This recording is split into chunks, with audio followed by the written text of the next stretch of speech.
Horse Soldier Bourbon has become an all-American craft brand owned and operated by veterans and their families. And I'm really excited to be here today with one of the founders, Scott Neal, at the Urban Still House in St. Petersburg, Florida. Scott, first of all, great to see you. Great to see you as always. We kind of have a history even before that, so I'm always excited when you come back to Tampa. Yeah, well, I'm really proud of what you and your team has built here. You've been an Access craft member with WSWA since its inception, and to see your growth has just been absolutely inspiring for everyone. It's because of all that access information, I like to believe. Sure, and by the way, I think we could probably cheers to not only our friendship, but also your accomplishments. Cheers, my friend. Cheers, man. What is this? This is really good. This is barrel strength. Okay. Out of all my children, I love this one the most. Yeah. So there's a lot to talk about, though, but this is by far what every great toast start with is a good barrel strength bourbon, and that's why we chose this one. Good choice, man. Thank you. So take us back to 2018. Okay. When you start in Florida, you have one distribution partner that was Breakthrough Beverage of Florida. You had a good start, and what has happened since then, again, I think is something for the record books. Tell us about that. So, every journey has a good beginning, middle, and end. So in 2018, we're in the beginning of the middle. And what I mean by that is we had already produced small batches and barrels for ourselves, right? And there's a whole journey behind that, learning the craft of bourbon and making it. A movie came out in 2018, January, called 12 Strong. And that's the first time everybody really understood the history behind horse soldiers. And we went to the red carpet premiere in New York City. And we actually printed off some labels, put something in a bottle, and took it. And we didn't know anything. And we came back to Florida, and we were introduced to the family that owned ABC Liquor here. Okay. And they wanted to know all about our background and history. And we said, yeah. Then we had some bourbon we took there. Goes, well, we would like to order some bourbon, 50 cases. We're like, cool. Okay. They go, who's your distributor? What's that? Literally had no understanding what 3-tier was. Kind of heard about it. You didn't think about it. And then that's when we were introduced to Eric Feil. He was the president of Breakthrough Florida. And, just an email. So we met him he said, I only have 10 minutes. Oh, okay. And we sat there for 4 hours. Wow. And he goes, where's your presentation? Where's your deck? We're like, what's that? Honestly, as a startup craft brand, it became the mentorship of others that said, here's what you need. And I think that's what we see in the Access Craft section now. I get to mentor others, so you have a great idea, you have an awesome product. Let me tell you about our experience with distributors. You need to walk in ready. And just like our military background, we took off from there. We asked 1,000 questions. And so the next meeting, we were totally prepared. Yeah. And the Access Craft book playbook Yes. did not exist then. No, You contributed to that chapter, Yes. and I think you pulled probably from that experience. Well, the best part, everybody on our side said what they wish they had, and then every distributor on that side said, I wish they knew before they came and saw me. Right. So I think that kind of collaboration, making that book, takes both sides out of it. You don't want to guess when you see a distributor. They don't have time to teach you. Yeah. They're in the battle every day of brands and business. Right. And as a craft, you walk in there, and if you're not prepared, you're already way behind others that are. Yeah. So that meeting obviously was a learning moment. And one of the things I've always appreciated about not just you, but a lot of veterans is that you adapt, you learn, and you take what you learn to your next mission. Yes. So you go from Breakthrough Beverage. Yes.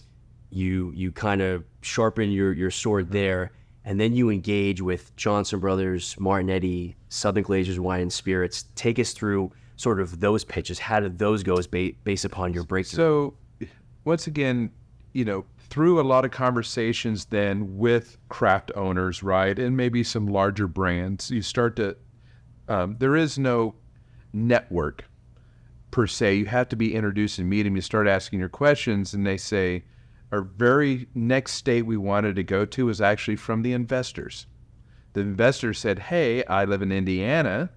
We want to bring Horse Soldier here. I want to help sell it. Okay, who's in Indiana? Then we went to Southern Glacier Wine and Spirits, the very first one. I actually was introduced to Bennett Glacier from President Bush. Okay.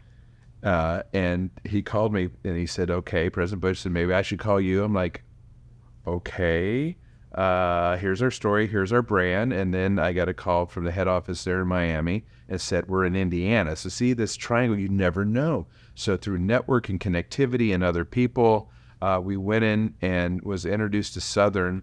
But then you get the next level, right?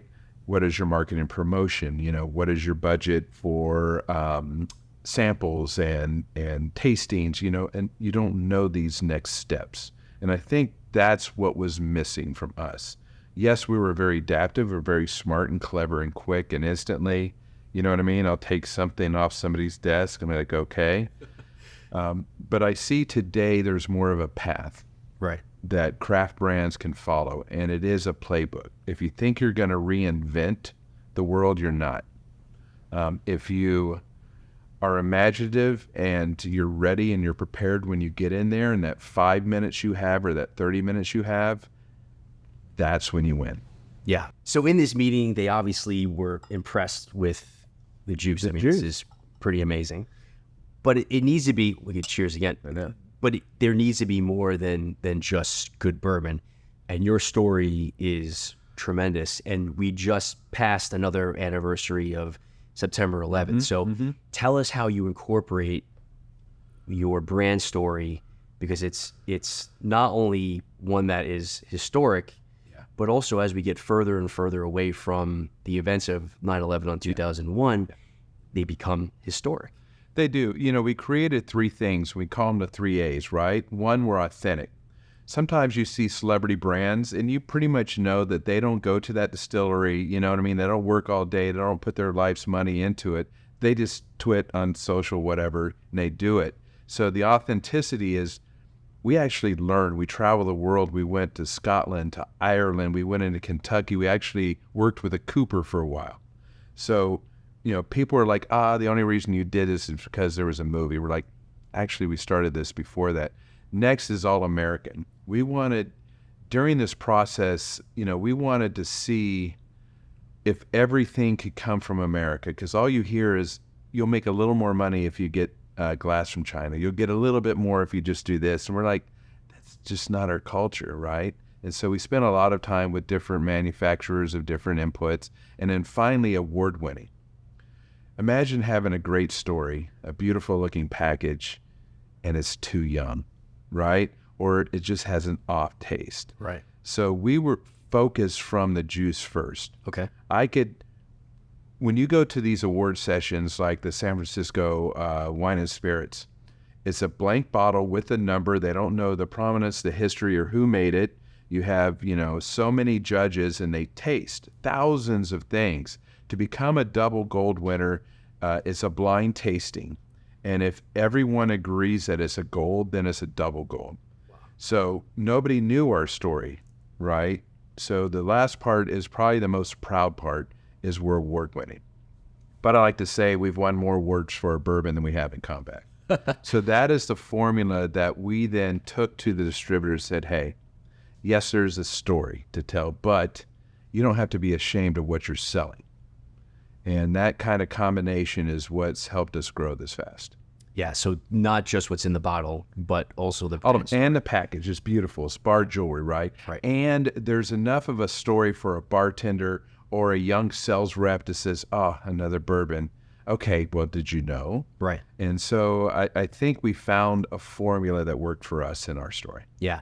One of the things that we talked about in the Access Craft Playbook is boots on the ground and getting people to deliver the brand story with as much passion and accuracy as the founders. That's got to be a challenge at times, right? I don't know if there's anybody more passionate than you and your partners about the story. Well, there isn't. But remember, the Special Forces background is by, with, and through. So we're guerrilla fighters. We have to build a guerrilla army. So if you did see the movie, it was all about the Mujahideen fighters. They were on horseback. We inspired them to fight better, faster for their country. We take the same philosophy with our distributor sales team. We equip them with knowledge, with videos, with, pamphlets, with challenge coins, everything that gives them confidence as they go into the market, because they have to show the passion while they're selling it. If they don't, it doesn't, the food and beverage manager or the hotel or hospitality or anybody, they don't feel it from that sales rep, they don't get it, then I have to be there. So I'm not force multiplying. So we built from the beginning everything, all the ammunition, all the supplies, all the troops needed. We saw it as a military mission on one side, but we made it not too overly military rah that the person, butchered it as they were delivering. Right. I remember from my time in the Marines, some of the most important things that went into planning a mission was actually the final phase, which was supervise, right? BAMSIS, supervise. Yeah. So how many ride-alongs are you doing a year in the field, and how important has that been? Everyone we can ask for. So what we learn now is about joint operations, right? Everybody has a schedule. They have a pattern. You have to coordinate. We have 5 coordinators throughout the country, along with our partners in Gallo that have 46 partners that then handle, several thousand distributors, representatives. So how do we publish a schedule, a calendar? Then it's almost, 3 to 4 months out, we start saying we're going into this area. Then we start working with our local distributor reps to say, we want to see this key account. Since we're there with this key account, let's do a whiskey and war stories in this golf club. Since we're there in the golf club, let's sign some bottles at that liquor store. So it's almost, maybe 4 or 5 days as you start honing the schedule. So from the time a horse soldier, which everybody wants to see and talk to, steps into that area, our coordinators with them, our sales reps are armed with information. Social media is already flowing. So it is an entire synchronized battle plan from beginning to finish. Now, does it end the day you leave? Right. Thank you cards. You have to say your report, was our plan effective? You know what I mean? It doesn't end. So we have a whole tail end of every visit that we have a discipline. And that's probably our biggest key, is the business discipline at the beginning, middle, and end of a ride-along, a event, a pairing, a tasting. Because then we monitor, right, the reports, the stats, and we say that was effective. So, it's really is work for us. That's where our military discipline meets, right, our relationships with the distributors. Yeah, and talk a little bit more about that. This sounds like a massive endeavor with a lot of coordination. How do you coordinate with your distribution partners and make sure that everything is delivered, the right product is delivered? You've got quite a portfolio. How do you do that? One, you hire wisely and smartly, right? People that know this industry have been here for a while. We're not afraid to try small in a new area. And it's not because we don't know what we're doing. We just don't know what to do together. So when we go into a new state, right, first thing you always do is your general sales and marketing meeting.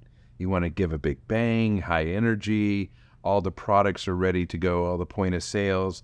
Then you schedule a follow-up, right? You start doing ride-alongs and you ask the distributor, who's your number one salesperson, or who's your influencer, right? So if you have a great visit that first time, everybody's good. If you try to overcomplicate it and you start becoming demanding, guess what happens when you leave?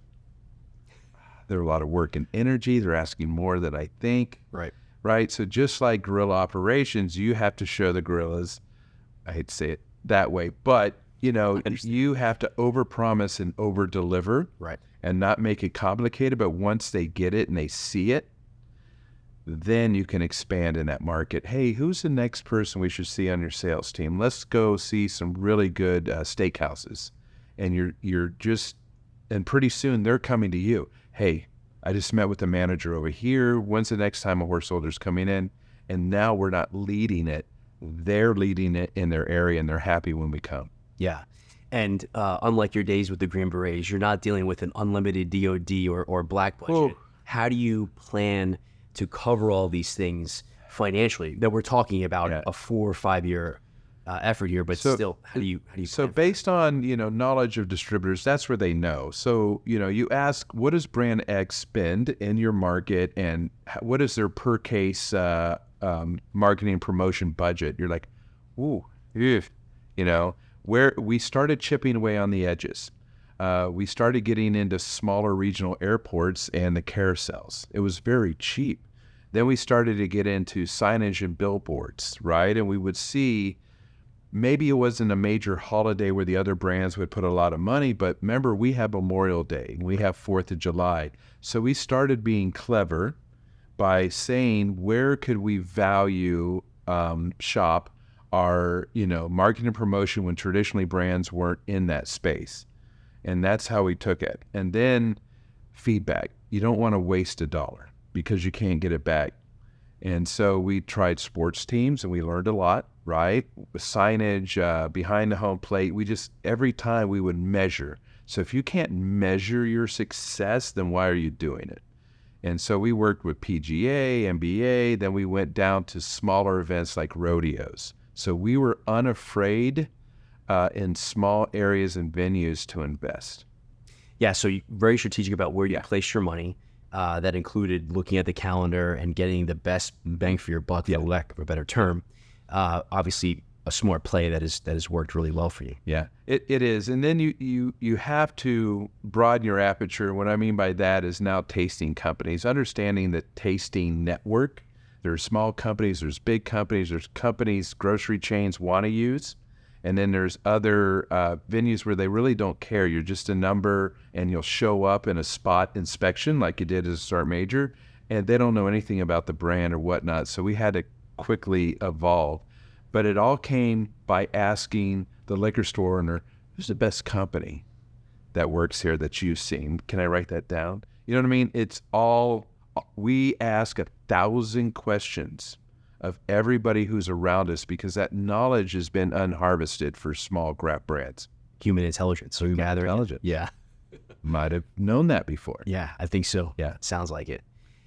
So you're out in the field, and as time goes on, you start to realize that there is perhaps a disconnect generationally because those who are 22, 23 were 1-2 years old during 9/11. How do you get the same sort of connection with that type of consumer? And more importantly, how do you train your sales force, boots on the ground, to connect with those folks? So we started seeing it a few years back. This generation of bartenders, they're very socially connected. They're very social media driven. And there's a lot of obstacles for craft brands understanding what some of the issues are when you promote and advertise your brand. And I think sometimes our brands are throttled a little bit in social media as well. So we had to connect from the other side, the juice. And you start with a tasting. It speaks for itself, right? And the conversation is think about the value. I have a wheated bourbon that's 6 years old at 120 proof. What other wheated bourbons do you have on your shelf? Do you actually know I'm a lower price point? Do you actually know if you include that, I can show you profitability? So we had to start speaking business to a younger crowd about the quality and the potential of profitability for the pours versus some of their other products. That was my competition. Okay. Then I give them a heartwarming story that a bartender can tell Joe, the fireman that comes in, or somebody else. We gave them a reason to tell our story, right? We gave them the business case first, and then the story, did you know? And so that adaptability came really after COVID, because all those relationships on bartenders and food and beverage managers we had learned, the industry was almost wiped out. People lost jobs, people moved places. We had to start over again. So we had a forced redo. Wow. And so we changed our tactic, and it's been very successful. Don't get me wrong. You'll know when you walk into a place, right, and you talk to somebody, hey, did you serve? No. Did your dad serve? Yes, he did. Let me tell you. So we're very adaptive, and we do an area study. An area study means intelligence about the demographics, the veteran demographics, all of this before we go in. We kind of heat map. So when we walk in, we're not unprepared. Interesting. Yeah, I think that's an important point, right? Don't be so in love with your brand story, even at the level that you have all the right to be in love with your brand story, but speak to the business first and then share the brand stories. Well, at the end of the day, we make something and sell it for product. Right. I mean, not sell it for profit. And what I mean by that is you have to know your audience, whether your distributor's your audience or your retailer or your on-premise. They're all different kind of audience. They make different decisions. We worry about being delisted, right? And we ask a lot of questions, especially our distributor partners. Why did this brand take off and why did it retreat? What did you learn during that conversation? You know, number one, they couldn't support their brand. They got too big too fast. They didn't have enough marketing and promotion money. So they came in, said hello. The on-premise, off-premise believed in it, and then they left and never saw them again. So they took it personal. So the hard part is creating a personal relationship, right? And then maintaining it. So we're in 30 states now. We actually control our growth, right? We limit the amount of bigger events and smaller events, you know what I mean? Because we know we're conscious of not only our time and our family's time, we still have to make a great product, right? And we still have to be great dads and good husbands. There has to be a work-life balance. But when you meet somebody, you get to know them. Sure. And so how do we create the cycle? If I'm here, I'm there next, I'm here over there. I haven't seen you in 2 years. What's going on? That's the pace you have to be ready for. Ironically, not ironically, a lot of thought about strategy and planning. Mm-hmm. Talk about your different approaches for both on and off premise and how you've grown the brand at both. Two different battlefields. On premise is number one, you know, the old things you would read that says 25% of your business is conducted on premise, right? Your sales, but 75% of the consumers find you on premise through recommendation of bartenders, menu placement, everything. So they're hand in hand. So we try to focus on both. Obviously, COVID came in, and it was very hard to be adaptive for that. Now that we've had a second chance, we get back into on premise. We start looking at, especially we're an ultra premium bourbon, and I think it's more price point issues. So we have to understand where the consumer with the disposable income, right, your demographic, where they are, and not just the VFW. So sometimes young sales staff or distributors like, okay, let's go here, here, and there. And you're like, but that's not, you know, where we are. So we have to steer them to the right direction. Then once you see them, you set the appointment. You know, it's human to human transactions. You think you're a machine in a Borg and I've got this thing and you should buy it now, and you forget that you're talking to a person. So I spend most of our time getting to know people, right? And then convincing them why we make a good and better product. Because I know that they're going to probably decide to take somebody else's brand off. And I ask them, why is that? It's not selling, it's not this. The consumers aren't asking for it. So there's a lot of feedback. It shouldn't be all one way. You shouldn't do all presenting. You should actually create a conversation, because they'll tell you why they made that decision, why they're going to make a decision on you, and how long they're going to hold on to that decision.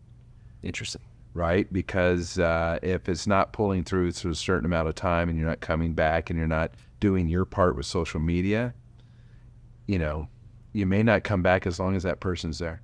So talking about on and off premise and exploration, we just did a recent consumer study where that still holds true. The consumer is introduced and explores new brands, is introduced new products on premise.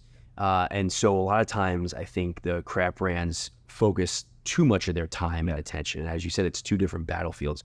So given the years you've been in this, how do you balance it? How do you adjust post-COVID? Number one is, you know, it's a psyops and information campaign. I like to use my military terminology because you can understand it. Bartenders have to discover the brand before you bring the brand in there. So that's part of the pool. So how are you using your social media tools and LinkedIn tools? How are you using podcasts strategically? Even before you get into the market, you have to create echoes of your brand. Then the bartender will self-discover, right? They'll want to know more. They'll want to try it. They'll call their buddies through the bartender guild. You know what I mean? Now somebody sets an appointment. You can tell if somebody's prepared for yours or they're too busy, they're wiping things down and you're following them around and talking, right? So the good accounts that we focus on are the ones that already know about your brand before you got there. Okay. right? And then now how do you support me? So they'll put it on the shelf, they'll give it a try. Now, what menu things can we do? All those other traditional tools to get you to further. And once you become a comfortable client and a comfortable friend, their point of sales, there's no lack in distribution, you start to see that a year later, you've been there all along. You know what I mean? The bartenders may be new, but guess what? It's always been on the back bar and they could tell the story. Yeah. So the next thing we do is how to stay. And so constant contact, number one, sending them videos, the management, hey, we just did this big adventure. God, I miss you guys. Maybe next time you should come. Army-Navy game. Whoa, we're making a drink. What do you recommend? So if you make them a participant on your side of the business, right, how's the weeded doing? Yeah. That feedback gets them involved with you. You've created a relationship, not a business partnership. Right. And so it's hard. Yeah. Every day, as you talk to other craft, it's all day, every day, nonstop. And really for us, it's the discipline of that engagement. Yeah, and I think this generation of bartenders and mixologists, they're very dedicated. Yeah. They're very smart, almost scientists, if you will. So you're right. If you engage with the right one and they like your product, and more importantly, they like you, they'll work with you. What role does your distribution partner help you with building cocktail and programs and engaging with the on-premise? Some of our distribution partners have great labs. And what I mean by labs, they are instantly the earway to innovation. So they're always out at a bar. They're listening to bartenders. They're there when the trendsetters of Miami use gold flakes to layer an ice, cube top. You're like, what? Right. Oh, it's all the rage. Yeah. So if you listen, they start experimenting. And then you have, what you have now is a lot of self-creativity for bitters, other ingredients, but you got to remind them that we'll use our bourbon. We're unafraid, right? And you have to show them what wheat may taste like in that. Okay. So there's, unfortunately for bourbon though, you have your 2 or 3 mainstays, right? You have your old fashions, you have your Manhattans, you have your Boulevardiers. So sometimes bartenders don't push the bourbon envelope. So you have to say, why not? Right. So a lot of things we do, especially in summertime, people don't think bourbon as a delightful, hot, then you show them the Kentucky Mule, right? Basil bourbon smash. I call it a bourbon mojito. They're like, what? I never thought of it like that. So I have to teach them that bourbon's just not for breakfast anymore. Right. What I mean by that is like you can be just as creative with that than a rum and a vodka. Interesting. Yeah. Yeah. I mean, so you're very hands-on. You're also, I think, challenging the status quo in terms of how bourbon is used. Yeah. And also, I think you said something that resonates with folks is that you're unafraid, right? There's no ego in this. No. Yeah. No. This is a 100-year brand. We've seen it since the beginning. We want something for our kids to inherit, for our grandkids to inherit. We spent a lot of time with some of the whiskey families, right? The Brown-Forman, the Beam family, and the Sazerac. Just understanding, and not only the original families, right, and their role into this, but how their brand has evolved too. Yeah. Right? And we want to be the same way. We've set the groundwork. When we open our distillery in Kentucky in about 2 years, it'll be 6 to 8 years before that even pours. Wow. Some of us may not be here. So how do you put the culture of the business in the right and left limit? But someday buddy's going to come and manage your brand standard, the colors. And, how do you keep the box, but not too constricted so the brand can go in the right direction? Yeah. And I think you've had such success with on-premise to the point where you decided to open your own on-premise. Tell us about the Urban Stillhouse. So we're in the Urban Stillhouse. The Urban Stillhouse, now remember, we didn't know what to do, when to do it, why we were doing it. We just did it. We just know that we like to eat. You know what I mean? I like to drink, and guess what? I like to eat. So we have the daughters. The daughters run and own the restaurant portion. And so, as you learn the 3-tier system and the partnership and everything, Meredith, who owns the Urban Stillhouse, that's John, my partner's daughter, she spent 17 years in New York City. So she built some rather great restaurants and some brands and nightclubs. And then now you're saying, why don't you come home? And why don't you build everything that you wanted, to do? And so it was her dream. So what we have here is we have a partnership. Yes, we say this is by Horse Soldier, but really it is the kids that run the restaurant and the bar. They keep it young and real. Dads may say, I like bison. I don't know about that fruity ganache combo thing, but what this does, there's two sides. The tasting room is ours. So we do get to showcase people that want to hear the story and try bourbon, but the back bars is everybody's. Yeah. And we have all brands. We've got Japanese and Irish because we discovered whiskey. Right? We traveled the world. Not only did we work in distilleries, we went to 1,000 bars, which wasn't that bad. I bet. Good research. And that's where we learned to ask 1,000 questions to 1,000 bartenders. So when you come here to this restaurant and we have the distillery in the back, you get to see everything from around the world. There's good whiskeys everywhere. There's only better. That's what I was struck by. I mean, I'm ashamed to say that this is my first time here. I should have been. It's not going to be your last. Yeah, for sure. But so it's the Urban Still House by Horse Soldier Bourbon. You could see elements of the brand throughout. Yeah. From the wood to the gas lamps. I mean, it's elements of. If you were to take that bottle and show it around the inside, you would see all the browns, the leathers, the woods, the metals. Yeah, it definitely is. I need to talk about the wives, and especially Elizabeth. Sometimes this brand gets clouded by the story of horse soldiers, right? But remember, they've been our partners in her life. And their inputs, especially Elizabeth, everything beautiful comes from her mind. And, we're guys. I'll push my way through any door. I'll do anything rough and gruff. I'll do this. But she took all her years of experience in other industries. And we actually hired a marketing and branding company, our very first expenditure, and we fired them. They didn't get us. Elizabeth says, I can do this. And she literally came up with a whole brand identity, the brand book, the colors, the touch, the tactiles, the figures, the glue, backing that would adhere to glass. All of these things, she built something that will endure past our story. Yeah. Well, cheers to military spouses. Cheers, yeah. That's the toughest job in the military. And our kids, too. And our kids, yeah. So a lot of our kids knew each other while we served, right? They played together. They grew up together. There's a lot of uncles that go to baseball games, recitals. Yeah.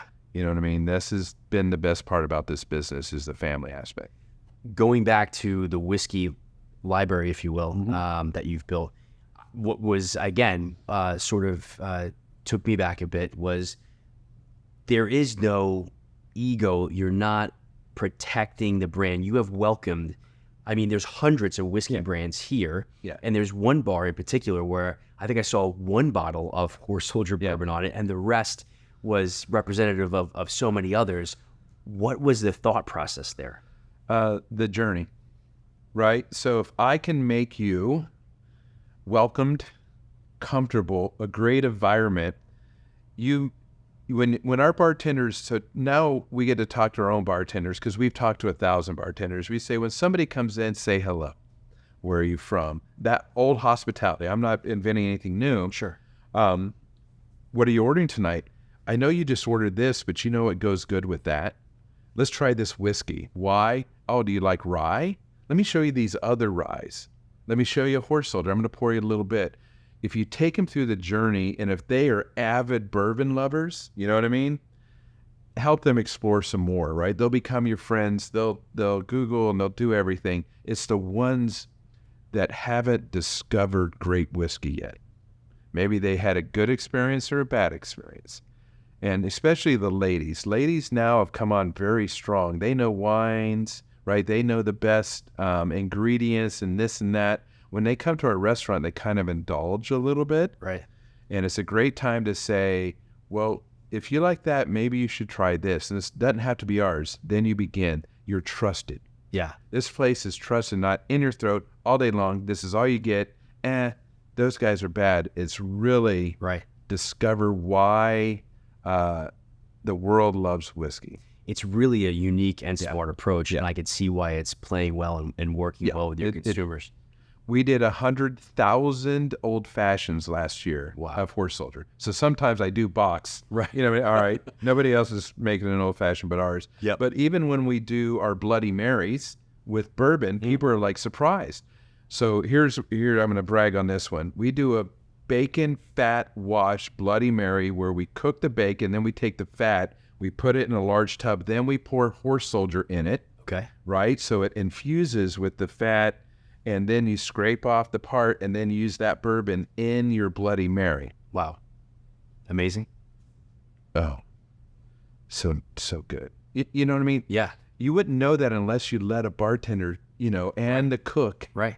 explore both sides of this. It's science. We also got into hot sauces and maple syrup and barbecue sauce because we had all the old barrels. Okay. You can only use them once. Right. Well, what am I going to do with this barrel besides make furniture? So, but then chicken and waffles, hot sauce and syrup. There's so much fun you could have when you have this lab of hospitality right here with you. You do like food, by the way. So good. Because growing up as a young soldier, you didn't eat out often because you didn't have money. Right. And when you're deployed, all you talked about was that lobster or steak that you're going to get one day. Yep. So imagine building something and you get to say, let me see the menu. No. Yeah. We're not having okra. Yeah. And so that's been the fun part, is just, experimenting on both sides. Yeah. Or sometimes your distributors ask you or tell you that you are the only brand representative who they also service for other brands? Yes.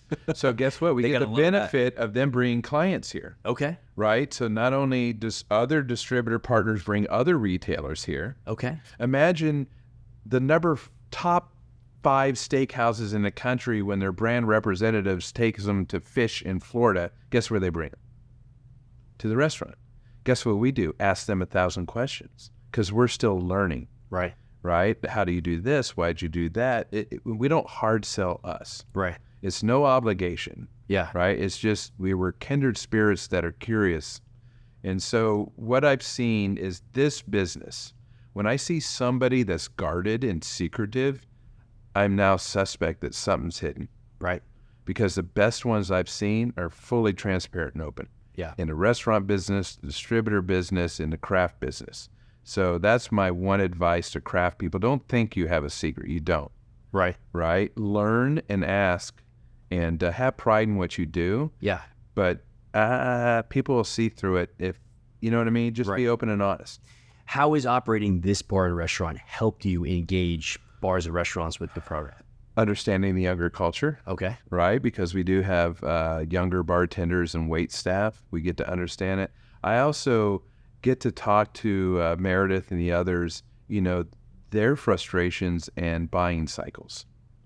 What trends? All of a sudden when tequila hit, we're a whiskey bourbon bar and they're trying to say, oh, we got to get into tequilas. I'm like, are we a tequila bar? You know what I mean? So you get to see where different pools of influences that influence them. Now, once again, we don't run the business of the restaurant, right? But we're here every day and we let them run it. It's, the latest wines. Well, why don't I see that anymore? Well, they're out. I had to reprint the menu. It was a cost. You know what I mean? So you start to see the other side of the operations, whereas sometimes I see you for 15 minutes, I present, you taste it, thank you very much, I put things in the trunk, we go to the next place. You don't see the rest of their day. Yeah. Here we get to see it, and you start to understand the ecosystem of hospitality.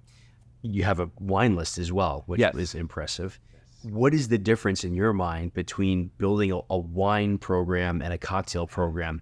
Because you're looking at it from two different perspectives, as a brand owner, but then also as a, bar and restaurant owner. Because we haven't been here for 10 to 15 years, I don't have older bottles that I've saved and I can pull out, it's hard to start at the beginning. Right. Especially in wine. What is your latest and greatest is one, but what is your old traditionals? And we didn't know, did they have the right wine list? We had to rely on our distributor partners. okay? And then you got to, understand what they want to bring to you versus what they're being asked to sell and promote. You know what I mean?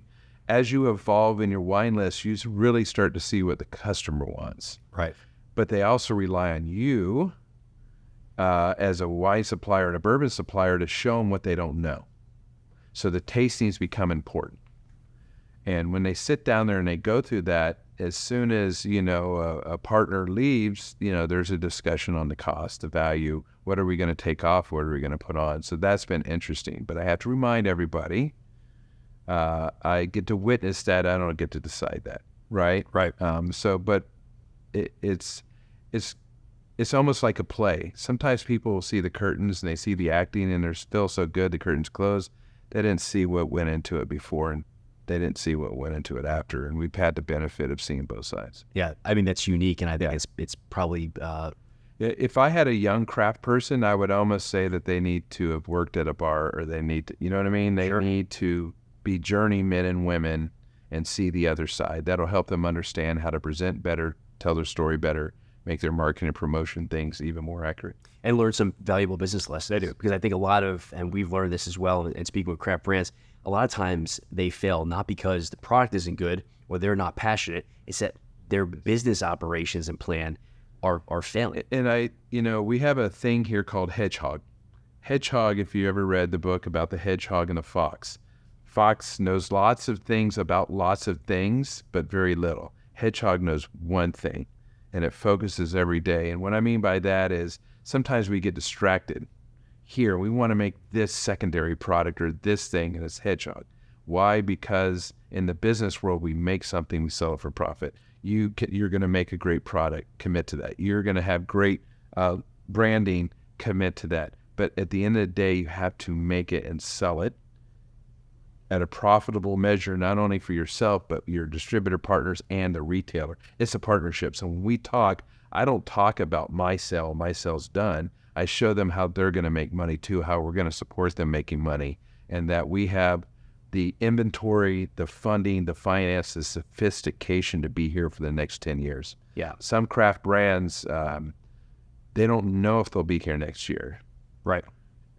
At least the retailer does. You know what I mean? Sure. So they took a chance, they brought you in, and then for some reason you were out of inventory, you ran out of money. Right. That's why they're afraid to take a chance. Yeah, and in all partnerships, whether it's a business partnership or, quite frankly, a marriage, right? You've got to be in it for the long term. And you do. dependable. And we spend a lot of times reassuring everybody that not only do we have a great story, we have great juice, but we have a great business sense. Right. Going back to the hardware, because there's been a big challenge with glass and corks, and it's real cork, yeah. Hear that sound? Yeah. We tried a synthetic one. And it didn't work, and we had some early on popping in Florida, right? So feedback instantly. So quality control now is our next step. So when I do talk to on-premise, off-premise, and I look, is our label peeling? Was it misaligned? So when I go into a store, I have 1,000 criteria, right, that I'm addressing all at once, right? And that is probably the most important part, because I've seen small craft brands, maybe they chose the wrong label and their labels are already bending. Maybe the lights or something are too different, or it's hot in Florida and they're a Michigan-based craft brand. Or you can get the synthetic cork out, but you can't get it back in. That too. Right. So diameters, the cut, working with their glass label, we learned all of that. Remember, we had 0.0 knowledge of this industry. So we gained it, right, by simply asking, calling, understanding, experimenting, adapting quickly, apologizing a lot, right? And our dedication to that quality, we're still trying to get it right. Font, types, everything. Yeah. Talk about this label. So what you see here, the bottle has 12 hidden features on it. We like the journey discovery. We like Where's Waldo. First of all, the wood, right? The oak for oak barrels, right? The military challenge coin on top. It's not in your face. There's no homage. It's subtle. The cork, when you pop that cork, it says, "Drink me." I'm celebrating I'm honoring, I'm crying. You know what I mean? Right. There's a reason, and we love that sound. Yeah. The synthetic, it was like, it didn't do it. Next, the metal label is a play for military metal, METL, right? We were the first ones to have that size of metal label. There was no other brand using that size, so we had to go through glue, how to put it through. But the image on it is the statue at Ground Zero called America's Response Monument. That's where I was Monday, right? Forged in fire. What people don't know and understand, I don't know if you can see it in the background, we wanted to create our own custom bottle. In order to do that, you need a mold. A mold is $30,000 to $40,000, and as a startup brand, we didn't have that kind of money. And we asked them why, and they said it was the quality of steel. And so we said, "Is it if I was to get you the steel, could I get a discount?"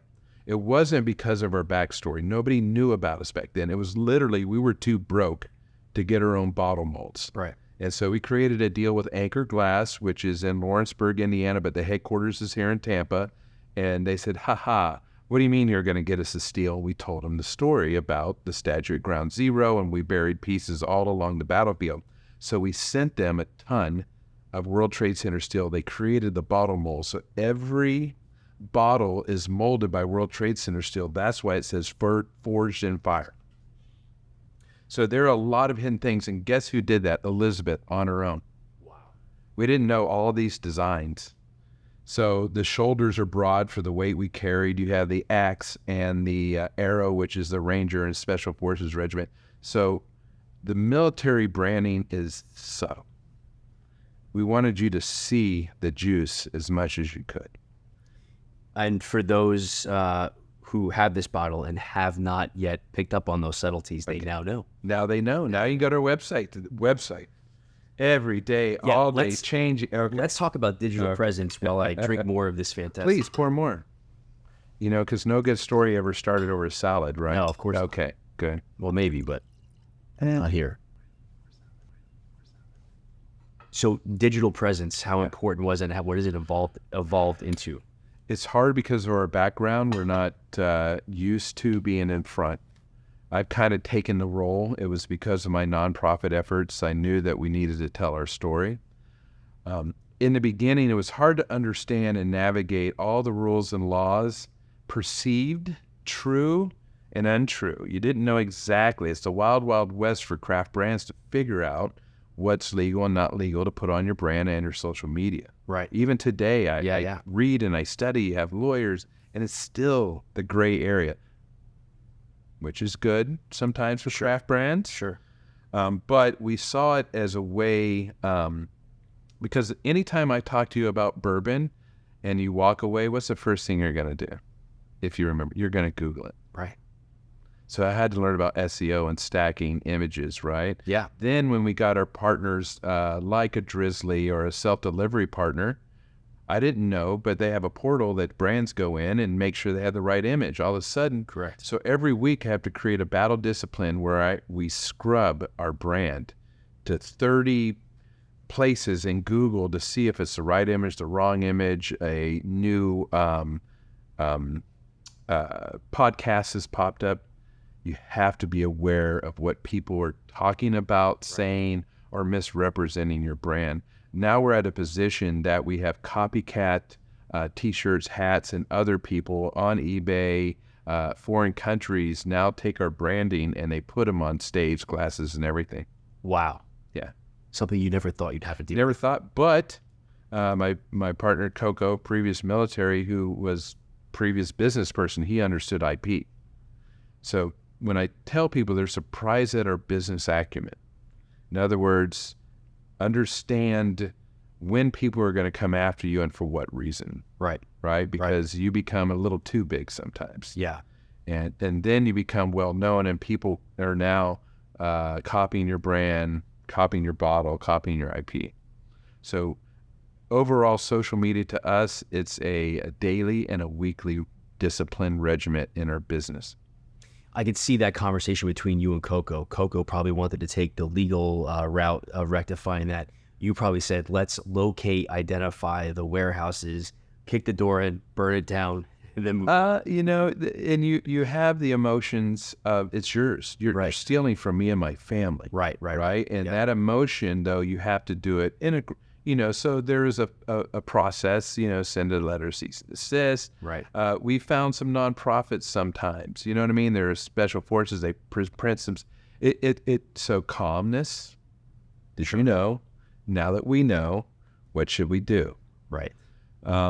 Because if you look at some of the larger brands, we'll take, for example, Jack Daniels. Right. The amount of money they make on their brand in shirts, in wood chips, in barbecue sauce, it's another line of revenue for their business. Not dog chew toys. But you can also not let something slip because it becomes a precedence in court. Right. That you've allowed them to get away with it, but not them. Correct. So, but it costs this brand a lot of money. Yeah. To set itself up for that 100-year vision. Right. So if you're a craft brand, my recommendation is as you prepare to grow, don't forget as you protect your brand. Yeah. Always fight for your brand, because as you get bigger, that brand equity value is just as much as the juice, the bottle, the sale as well. Let's go back to the website, because I think this bottle makes such a great presentation and impression. What was the anxiety like, and how do you make the same impression with a website? I've never, in my military career, had to worry about tones and fonts and eye image direction and all these things. There's a whole science behind development of your website, and it will change 6 months. You know what I mean? It will shift. And so we try to create, let's review our website, let's update it. Let's now look on where consumers are adding things to their cart and then abandoning the cart. So first of all, your website is a verification you exist. Right. Oh, I heard about Horse Soldier. Here, let me show you. Oh, it's clunky. It's not loading. There's the science of your website that you have to do. Now, the artistic side, it validates that we're an ultra premium brand. I've seen brands that you think is world-class. You look at their website, it looks like they haven't paid attention in 10 years. And it makes you think less of them. Yeah. So, if you say you're a ultra-premium brand, you have an ultra-premium price point, everything about you, to include your wearables, everything has to fit within that brand category, right? But if you're a fun, eclectic brand that, is surfer dude, that's the image. Make sure it's that way. Right. Yeah, and by the way, it could be a money pit, right? Oh, the amount of money. You have to be very deliberate in your proposals, your requests. You can spend too much time tweaking. That consumes a lot of dollars. So you have to have your plan together before you engage your partner. We don't have the money yet to hire our own, web design team and everything. So we have partners. Right. And I also have been very quick to fire partners. Sure. Because we're wasting time. They're not getting it. I'm over-explaining it. It's not what I see and need. Don't force it. It's a square peg in a round hole. Once you find the right partner for your website and for your social media, you'll see the metrics right away. You'll know that you're on it. Yeah. So talking about digital presence, but then also putting some money behind digital presence. What has been your experience? What have you learned about the digital marketing and advertising? So money is inventory, and inventory buys you things right across the spectrum. So you have to be very calculated. So when we do, say we sponsor a PGA event, we look at the demographics of the people coming. We look at what the value we get when it comes to their media, right? Their signage, their banners, and you kind of create a formula and start monitoring the data. So whether we buy commercials on radio, right? We experiment, we start to see the reactions to our websites and to other things. What's good now on the back end of our platform for our website is I can even do an article in wine.com and I can see how many cross references comes from that. So for us, data is everything. Our distributor partners, some of the larger ones, have not only points of distribution, but your velocity, right? Your depletions, your control state buying, purchasing habits, right? Because that gives confidence that your brand is actually, creating the value. And what you see, once you create a value for your distribution partner, according to the data, they'll buy more, right? They'll hold more inventory, right? So data becomes important, but there's also unknown, unstructured data. And that is, for example, we advertise with the Tampa Bay Rays. We put signs in one of the bars there. We put home plate signage. It wasn't invented. You don't know what the metrics are. So we had to kind of create through social media, through other things, to kind of see if that was worth the price. Probably one of our best things we have done is, roadside electrical billboards. Okay. Because I can focus on when consumer purchasing habits are that you can get from Visa and some of the others, of when wives or husbands typically go to the liquor store to buy something for the big game that weekend. So now with that data, you could say, I want this sign to run at this time. It's kind of a warm-up. Then most people buy typically Thursday afternoon to Friday midday. Okay, I want to run this sign near this liquor store. Hey, ready for the tailgate? So everything is analytical. And once again, as a small craft owner, it seems overwhelming. Right. But if you get that aspect, it actually saves you time and money from traveling individually to every small place.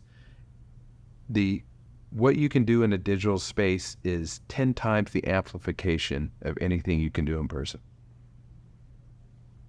Because the bartender going home or going to work. So are you buying signs and banners about your brand where they typically hang out as well?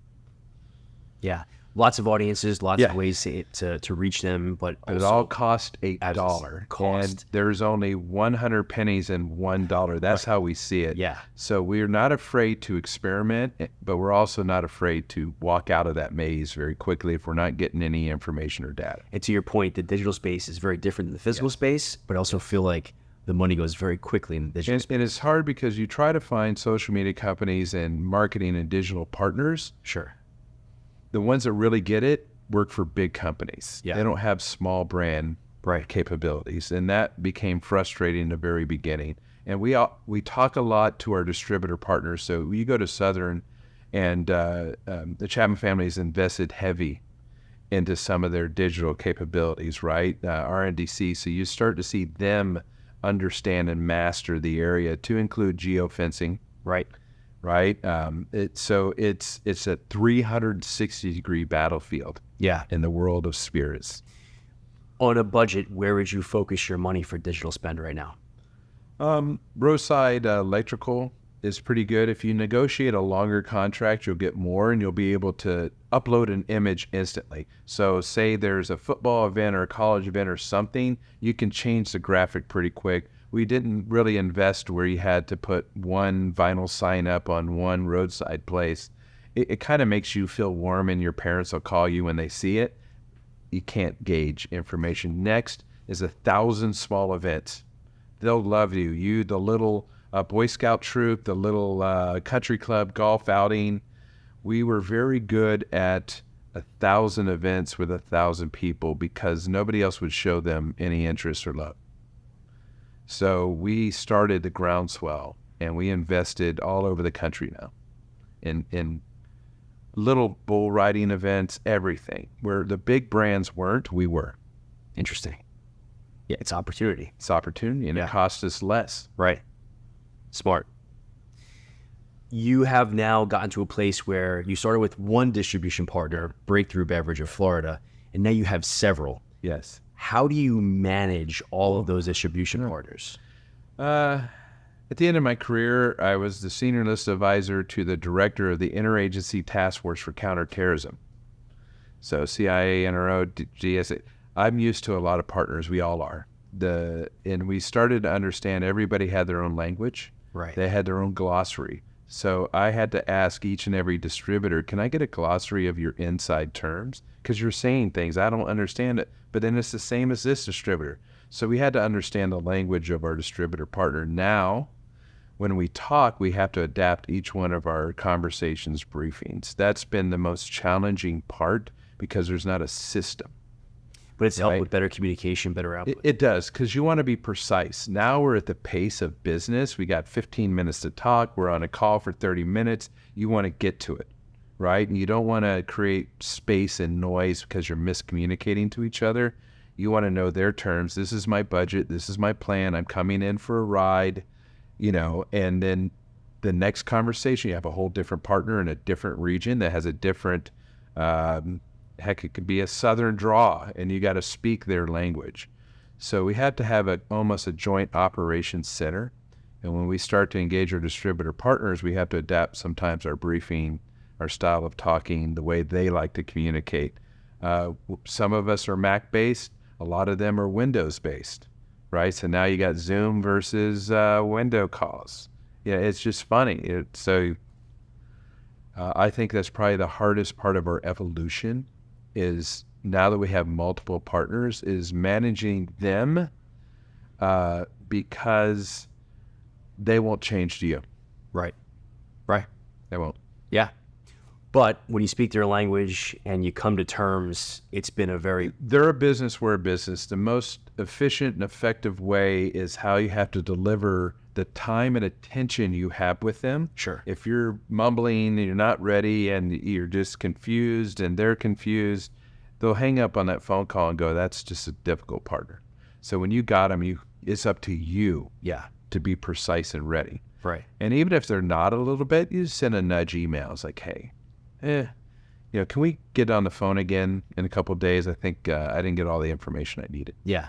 Well, and speaking with our WSWA members who work with you, one of the things that they all told me that they appreciated about this team, in particular you, was just that, is that you are very to the point, you are very straight, they know what the expectations are, but conversely, they know they can depend on you to be a good partner to them. I think that's why it's been successful. Well, we always start off by the golly gee, sorry, you want to over-deliver and over-promise, right? And they did take the time and patience, though. Right. Because, once again, some of the people they interact every day are PhD. They're 200 years, PhD partners, you know what I mean? Right.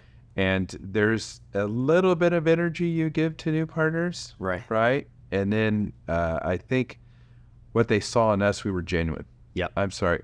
Crap. Did I do that? Oh, my mistake. Yeah. Tell me what I did again? Yeah. Okay. We'll try not to make that happen. So the learning curve was fast. Right. And now to the point when we meet new distributor partners, we're actually can take that learning curve and shorten it very quickly. What's your language? Here's my language. What's your rhythm of reports? Here's mine. Okay. And you get there faster so you can get to the business faster. Yeah.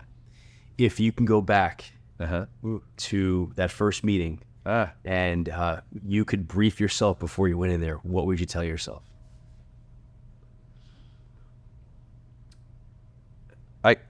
I couldn't tell myself to be prepared because we didn't know where the knowledge exists at the beginning of the meeting. Right. What I mean by that is we didn't know that you weren't supposed to put things in your truck and drive it to distribution centers. You know what I mean? All the things you're not supposed to do, but now it's kind of like lore. Yeah. You know what I mean? You always hear about this brand. My granddaddy smuggled it and created NASCAR. He was, it's funny how many craft brands try to create that outlaw lore. I've heard plenty of stories. Except when you're there and you kind of like, whoo. So in the very beginning when I went back, I'm glad we went through that journey of discovery. It's made great friends, right? Because it was authentic. Right. Now, if we came from the industry, they would have had different expectations of us. Sure. We wouldn't have had that forgiveness. And I think, as you mentioned earlier, when you talked to some other people about us, we probably got in trouble a lot. Yeah. But we were forgiven because, you know why? Because we're like, It was good trouble. It was figuring it out, and we didn't force ourselves on anybody. That's what I always want to know. It's like, are we bullying you? And, for a vet, you got to do it for a vet. What, you don't like veterans? Never. Yeah. Never led that way. That's a bad look. It's bad for the community. I also know that we would not be this far if it wasn't for our partners. Sure. 0.0 ego. that we didn't get here because we got here. Yeah. And there's a very famous quote from Ronald Reagan that says, if you want to go fast, go alone. If you want to go far, go together. And that's been our distributor partner, right? Is, come on, we've got to go. And yes, we want to go faster sometimes, but we can't do it alone. So let's do this together. Yeah. Yeah, I mean, listen, it's a success story. I think your best days are still ahead of you, but the growth and trajectory over the last few years since you started has been pretty tremendous. It's hard, because, we're still climbing, and you don't want to look backwards or else you're afraid you'll fall off. Right. But we become good mentors for a lot of veterans brands. I think people have seen what we've done, especially that soldiers and families and wives, we're kind of leading the space. We're more visible than some others. And so we're asked every day, the amount of phone calls, what do you think? What can we do? And you're trying to tell them your path, see where they are in theirs, right? Because they can't mimic us. You have your own journey, you have your own products, but we can only tell you where we saw the minefield. Yeah. And some have been successful as others thought it was their veteran story and that's all they needed. It's like, oh, no. But if that's your journey, let's go for it. Yeah. A 200-year brand. We're only 8 years into it. Give us a message 100 years from now. If you had a message for the folks who are managing this brand 100 years from now. If I was to bury that bottle in a time capsule, I would hope that when 200 years from now, you know what I mean, it would be the same. That's the dedication to the craft. That's the side that we love our mash bill. We love the history, right? I hope it doesn't look like it does because it's evolved. You know what I mean? So you'll know this much about the Horse Soldier story, right? I want 100 years from now that it's your go-to drink. I have a family member that has every bottle of Jack Daniels they ever drank since they were a kid. Call it weird. That's loyalty. Wow. You know what I mean? Where is our brand loyalty when somebody has a Horse Soldier buckle and they've been drinking it forever and they taught their kids to have it? We're at a point now, it's 8 years later. I've been to a fishing guides lodge in Montana, saw it there. They didn't know who we were, and they told our own story. Wow. How did that make you feel? You got to be proud, right? So you go from telling your story to going, hey, Horse Soldier, I heard about that. Oh, yeah, you should know it. They take down the bottle. They tell you the story. I mean, yeah. Doesn't get any better than that. That's when you know. You know what I mean? Is it sticky? Yeah. This brand's going to be sticky, and it's not because people were patriotic. I'm glad that they are, but it's because people now see themselves in it. And I've seen weddings where they actually bury the bottle when they get engaged, and then they dig it up and they serve it to their guests. There's so many traditions you're starting to see. It's a Southern tradition. Didn't know anything about it. I now see West Point families do a barrel program for their kids when they start. Okay. And then they want to pour it when they graduate. Wow. We're about ready to commemorate the Jack Lucas, America's newest destroyer, the youngest Marine to win a Medal of Honor in Guadalcanal. We are the official bourbon for all the crew and the sponsors and everything. You know what I mean? So you never know. People are now coming to us. Yeah. And saying, we want your brand to represent us and our story in this adventure as well. And that Jack Lucas citation is pretty... Yes, he is. If you don't know about him, Indestructible jumped on 2 hand grenades and survived. Yeah. And then went home and, became a farmer and lots of other adventures. Yeah. Got to read them. Yeah. Like, oh, that's my kind of guy. Yeah. And lived life to the very end. 100%. And so it's the first time a ship has been commissioned into Tampa Bay, so the whole community is excited. Yeah, that's great for the community. Well, I think what you've accomplished, some have not accomplished in 100 years, and you've done it in how many years now? 8 years now. 8 years. I mean, you got to be proud of yourself. You got to be proud of your team. See, we Since I saw you last before all this. You were not this great. We wear every scar. Yeah. And we want to be known for 3 great things, right? That's been our inside mantra. We've done a great thing, served our country. We now live the American dream we were defending. Hopefully one day we have the resources to give back. So, when do you transition and you're at a plateau, the brand's going good? Yes, we'll make money. We never seen or had money, so money's not the motivator, it's inventory so we don't waste money. Right. One day we'll have resources, and those resources will benefit the things we care about. So now you can be charitable, you can sponsor the orchestra, you can do those things that you saw great members in your community do. And so, there'll be a transition point for us as well. Yeah. And our kids will have to carry this on. We'll have new people, new employees, new people. They're going to have to be this brand well after we're gone. Yeah. But hopefully our legacy, we have one more chance to have three parts of our legacy. I mean, it's an all-American brand. Yeah. I can tell you that the WSWA Access Craft Program is better because of you. Well, thank you. And That's the very WSWA distributors who are working with you and will work with you well into the future, I think, value the partnership and had nothing but great things to say. And so I wish you guys all the best for another Thank you, my 200 friend. years. Let's not wait another few years to get together. Amen. And, I think my closing note is the benefit I've got was it started with that playbook because I knew I was going through it. And now when I go to the meetings, I see others say, hey, here's what we need because we need to make sure the others, see this and get to it as well. Yeah. So we're actually self-organizing, not for ourselves or an individual brand. Yeah. Because we know there's going to be somebody else. We don't want them Yeah.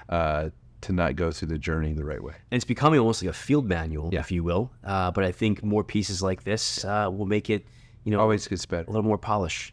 Yeah. All right, my friend. All right. Well, thanks, man. I Congratulations. appreciate it. Thank you. Cheers to you. Cheers.